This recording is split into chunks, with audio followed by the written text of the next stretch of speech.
dividende plutôt. Mais ce n'est pas comme ça, il fait Salema. Procédure et Salemi ou interdiction et sauver ma vie humaine. Mais yo, homme politique, je crois qu'il fallait s'aligner dans la logique où on a pour que voix Malamou et Salema et élection Ezala et puis finalement investiture et gouvernement Ezala. Tant connaître que nous connaissons pas le passé, gouvernement Bimaki investiture Ezala Salema. Mais je n'ai pas compris Franck Djongo, dans le lobby avant Yakoloba. Même si on est politique, même si on peut être animé par certains sentiments, même si on a une moto, il faut réfléchir au tali d'abord. Est-ce que la décision a joué Eza Malamou ou Eza Mabé? Ce qu'au tali, au lundi, le loba réaction côté il y a Sankourou, tout le monde apprécie la décision. Il y a vice-premier ministre. Qu'on inclure un conflit, c'est pas bien. C'est vrai, il est du Sankourou, mais conflit en Italie était, n'est-ce pas? Conflit en est banni depuis très longtemps.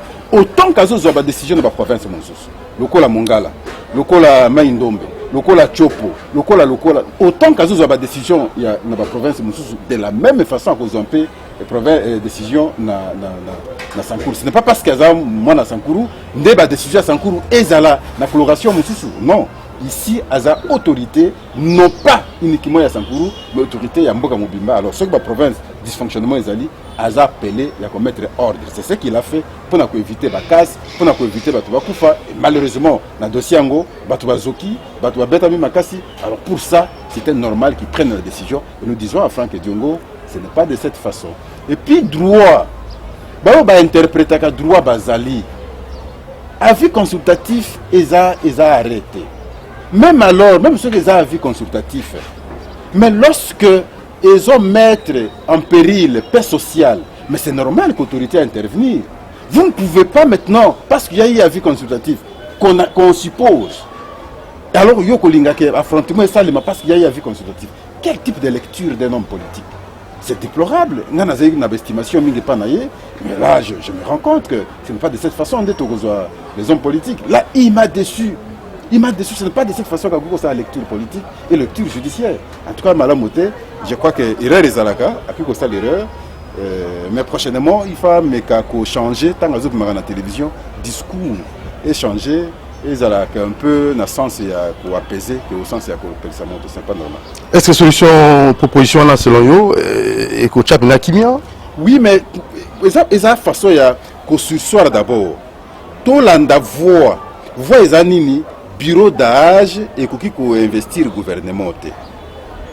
Bureau d'âge, il fait ça l'élection, il y a bureau définitif. Bureau définitif et quoi qu'on investir le gouvernement. La crainte c'est quoi côté à Franck Diongo, c'est que ceux qui va bandi na bureau définitif, n'est pas la même l'Assemblée nationale awa. Bango ba kozanga majorité na bureau définitif et quoi qu'on provoquer moi conflit pour investir le gouvernement parce que ils n'auront pas la majorité. Peut-être la majorité ne le gouvernement au bazar. C'est là la crainte. Mais même crainte, il faut respecter la voie démocratique. On ne peut pas s'imposer. Il faut des voies légales. On ne peut pas s'imposer à tout vouloir qu'on s'imposer bureau d'âge et ça la investiture. Et ça la gâté, on les a vis. Pour ça, on ne peut pas accepter. Donc mesure les alaki dans le sens il y a pour calmer. Et effectivement, et calmer. Ce qui est alaki, bah ça la cas investiture dans le même jour. En tout cas dans le sambo. Tolingeto Kalelo, que Batouba Koufi, Batouba Zoki, Bamoussou Bakoti, hôpital, ainsi de suite, l'ingénieur à la malamote. Donc, mesure on a est sauvée. Ce n'est qu'une mesure conservatoire. N'a aucun lobby, non, bah, scellé l'Assemblée provinciale. Non, on n'a pas scellé l'Assemblée provinciale. Comment on a scellé l'Assemblée provinciale? C'est une fausse information. On n'a pas scellé l'Assemblée provinciale. Dans une mesure uniquement pour sauver les meubles, éviter que le sang coule, éviter que les deux camps s'affrontent. Merci. Pour que Bakende Nakimia ça plutôt d'abord élection à bureau définitif et par après investiture à gouvernement. Alors, tout ça peut avis car Andou Nabiso, Eric Wemba. Na président Ndeko Pascal Mbote Mingi. Na moni entre Tumbole na moni vraiment c'est que dans le PM intérieur na Franck Diongo. Un mot par rapport à ça, les canisiers au VEP Magie, il y a aussi soir non investiture il y a gouvernement provincial dans le bureau d'âge. Franck Diongo a zone la bonne côté. Wapi na mbogani. Na Sankourou. Na Sankourou. Bon, problème na ngai pena na kokota makambo na mingi te. Problème na biso, nous devons quand même revoir notre décentralisation. Na moni mingi depuis révision constitutionnelle à 2011, moi confusé comme mingi. Hein, parce que tout le monde quand même, nous ne savons pas qui doit faire le ministre de l'Intérieur. Moi confusé comme mingi.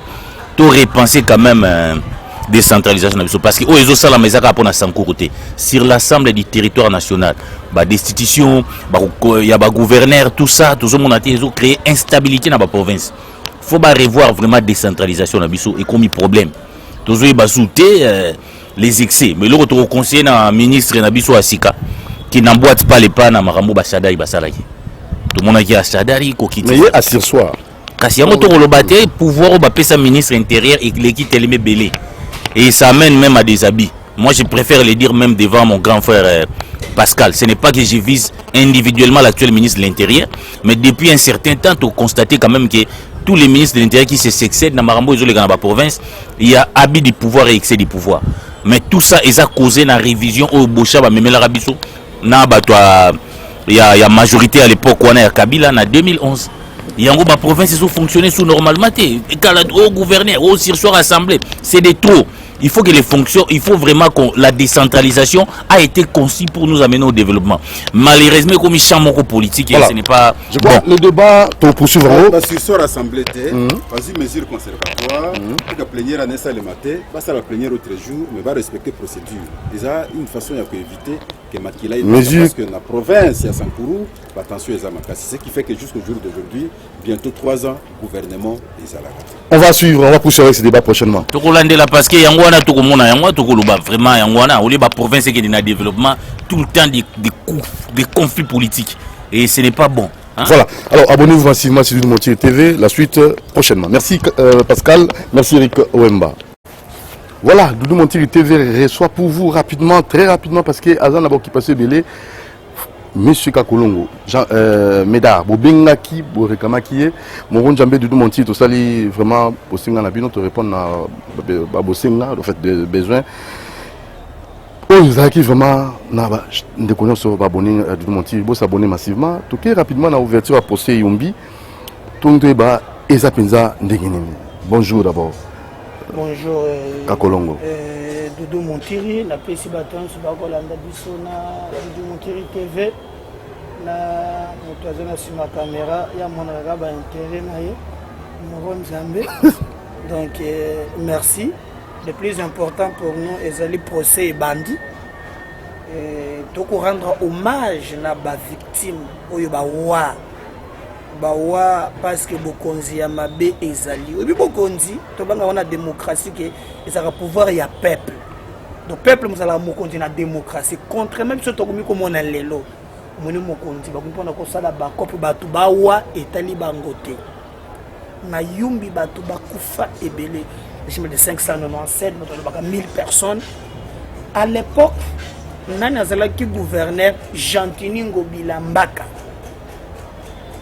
Biso tolobi te ke ye monto abomi te pour biso za bazuzité mais au moins tozali komituna na mboka oyo ozali numéro 1 il y a ce qu'on appelle les services de renseignement pesa bitumbe bandimba la mokote il y a eu des conflits entretenus batuana ba rebise monsieur le gouverneur tribunal bazoyo kanate kalate couper la moto ni nous allons ko mesures préventives le gouverneur c'est prévoir et le côté Olanda quitté mais rien je me chebe quoi ministre des droits humains à l'époque à lobby na likambo oyo Ngobila ali témoin clé. Comment ça? Or na tenu mon tomoko ya mibeko à lobby témoin bongo na kapé parti au procès donc nde bandi boye Ngobila toyebi nanu te nga na zuzi te mais neti na komona hein neta kotambola ça veut dire quoi?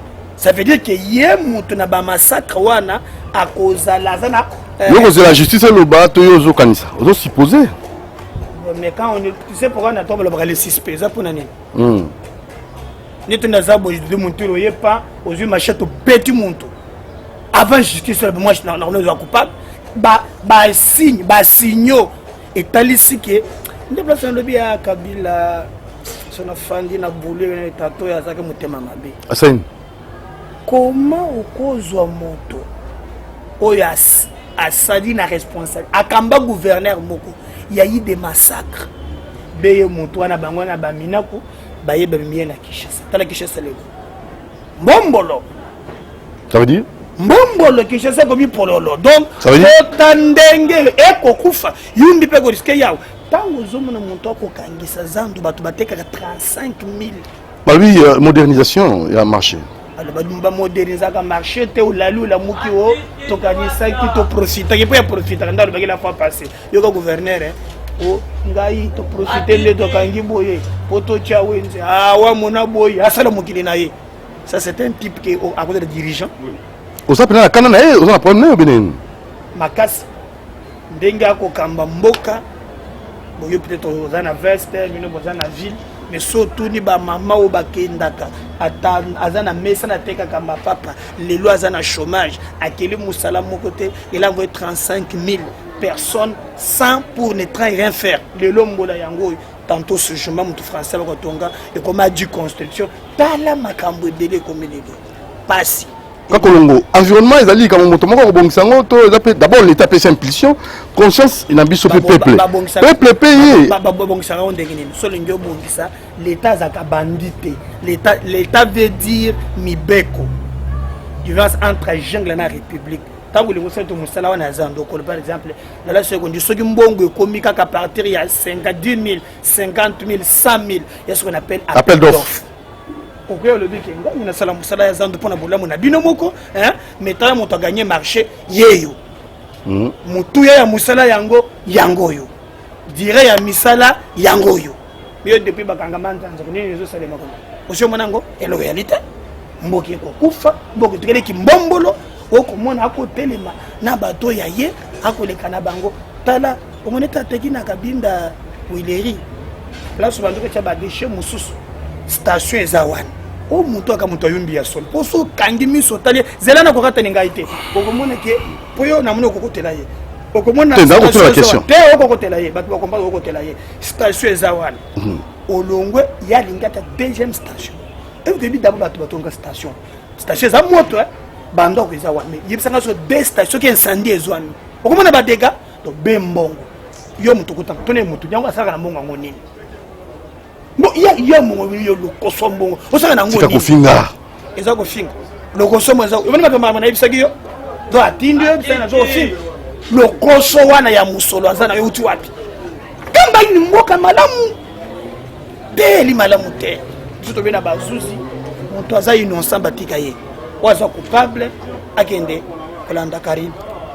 Ibe Karine pe. Karine waza kama majoro makambo ya Russi. Obi non guide Karine oya Rossi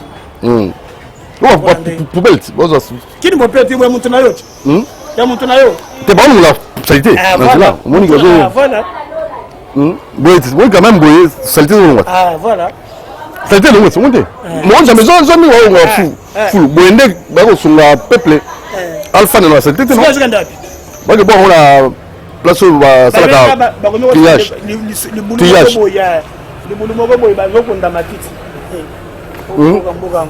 mais il faut appuyer l'action à beauté.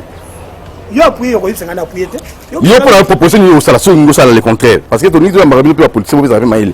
Pour la proposer au salaire pour qu'il n'ait pas de voilà.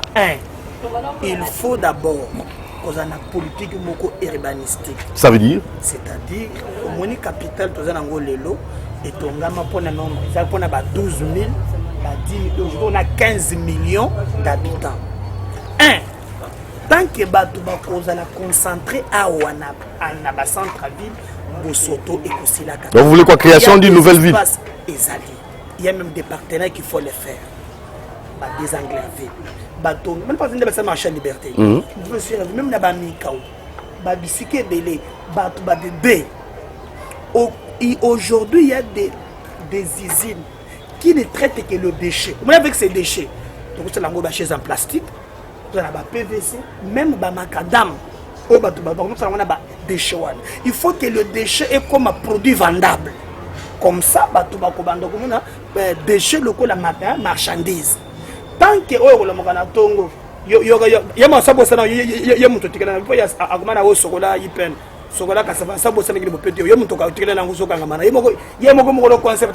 non, en fait, totally bandila, totally chantier, totally limité ne bâti pelouse, ne bâti propriété. Est-ce que na mukolomo bon ça nyoso? Te monene pelouse. Ata chef derrière ko sala ngo. Minga éclairage public. éclairage public. T'as là ni assigné le foot à la facture one. Il y a 1% éclairage public. Donc pour la gentil dans ça et l'autre. C'est là je suis gars je suis moyen je côté les gentils. Gars je suis pas toi là. Na côté de la question. Moi je faut facture assigné. Na quand il y a 1% il y a éclairage public. Alors batia ngo pina wapi. Yo fanda quand même na ville ndo zo moneka. Bon to zo fanda na kisenso. Amna ko ngoloni. Mais na facture na ye à courant baka tak 1% wana. Muntu zo fanda na kitoki mosi. Kama éclairage public mo koloni. Donc yo fanda kana ville oza na ville yo très la yo check ça kana yo zo éclairage public. Bon muntu fanda na minkao. Tu dis ça fait récemment étape par étape non? Il faut aussi budget. Budget. Il faut aussi et puis d'ailleurs tout les seuls pays. Est-ce qu'ils sont vraiment appuyés soutenus? Tout les seuls pays sur mon salaire quand on commissariat. Oh papa social. Il est payé pour ça. C'est ton argent quand tu fous ta gabatouane. Baba grand peut traiter. Na mona ke mo na bazembe na banzembo. Yo linga ete na moni. Est-ce que makambo bulingo c'est makambo bulinga. To kulinga nawo. C'est makambo ya kutonga mo ke c'est makambo bulinga. Hein? Na ndemo la na concert mo go boye oyo. Parce que ngobile mbaka. Ngobile mbaka. Na ye on a un problème. Il y a un problème. Voilà. Maintenant avec la ça fait quoi? Voilà ce qu'on a fait Mbongo pour battre 5 Mbongo. Mbongo oyo yo na mona mona ke mokolo mosusu atie bandero na molar wala on fait rigoler chanter que ne bopet. C'est la sensibilisation, la vulgarisation. Nde wapi o na fleuve Congo te. Yo mbongo bokulu na ngo kaka. Salut na fleuve Congo te. Et on peut se combien de bêches. Bon, ce qu'on a capté pour na zone rapide. T'as l'escroquerie. Qui ne bopeto abandengo azotia ce qu'on appelle les brigades d'assainissement. Alors quand on attaque Raskin. Oui, mais ce qu'il fait ailleurs dans chaque commune azotia 50 personnes tu y a brigade. Mozo commune à Kinshasa 7 quartiers. 50 personnes on peut comprendre. Et toi vous proposez quoi à la place? Là je vais arriver à la proposition. Zo qui m'basse. Comme tu sommes des quartiers, au bout de les 47 quartiers. Si tu prends 50 personnes, tu as ta brigade. Donc, na montumogo na quartier mobimba. Montumogo ya, yo mtozo sala bopé, yo mtozo tubola na mabulu. Qu'est-ce que je propose? Abimisa Mbongo Mokwa, il y a 10 000 personnes pour bourgmestre. Si tu totalises, ça fait 240 000 dollars. 10 000 dollars, vous savez, dans un commune. Or, ce qui est dans la cahier, pour nous, dans la vision, nous avons 240 000, nous avons 23 communes. Donc, étape par étape. Chaque commune toucherait 80 000 dollars. Phase 1 est 6 000. Moi, mon sous, tu as 3 mon sous. Selon ma urgence. Quelle est la commune qui urgence à Makassi? Nous, Lingwala, Barombo, commune à Kinshasa. Il y a un problème, il y a Maïna, Banin. Nous mettons 80 000 à votre disposition. À le gouvernement central. Mais tu prends 10 000 au Cameroun, au Cacahuète. Après, on peut permettre Bango. Ce n'est pas un type qui a la vision. Bon, en fait, le malin moni ni un gobelin sala. On a eu. Banda comment gouverner? Malin moni au monde. Madame Wassali, je rappelle un gamin. Bola moni ni o yo moni. Mais ngana moni peut-être dans la souverain na kunjima. Atelo moya mala mo. Yo ya rappelle un gamin ko ngana na moni tu. Do boy nyos o ngobelin sala. Asali ni mais yo ibisanga yo journaliste o baba oza historien du présent. Ya ibisanga yo moni ni. Donc pour na yo rien de bon. Papa Nanga. Alors Tokem Bango na makambo ya le président rwandais makambo lobaki réponse ya président Félix Tshisekedi pour na yo likambo wana ezindengeni. Rwanda a causé la politique ya Rwanda na relation internationale état za la kanamina ennemi état za kana intérêt Rwanda pour défendre intérêt ya Rwanda biso ba congolais réplique la Félix Tshisekedi le président. Le réplique peut être long, Moukouse ou quoi. Réunissons-nous à l'interne, Toko Mamakas pour te répliquer Rwanda. Ça s'est construit dans la durée. Un pays qui a été détruit pendant longtemps, il faut Otongango parce qu'on a fait cesser Babomaki. Vous avez couché, hein? Mais pour la Argentine, vous avez état d'urgence, état de siège, voilà. Il faut qu'il y ait état de siège. Ça évolue très bien, gouvernement militaire, ça évolue très bien. État de siège, nous sommes en chance. Très bien. Parce que Toboni qui est battu, moi mingi, il est grand temps formule wana pendant 18 ans bato bako fa 6 millions de morts Kabila c'est pour yembo pesa la kana kati mais to moni quand même oyo ye e bandi sima ya mapinga na biso kolo sunga bandoke na biso bako fa lisusu te. Merci Medaka Kolongo Tolukayo prochainement pour na ba sujet muso actualité. Merci mingi Mouti.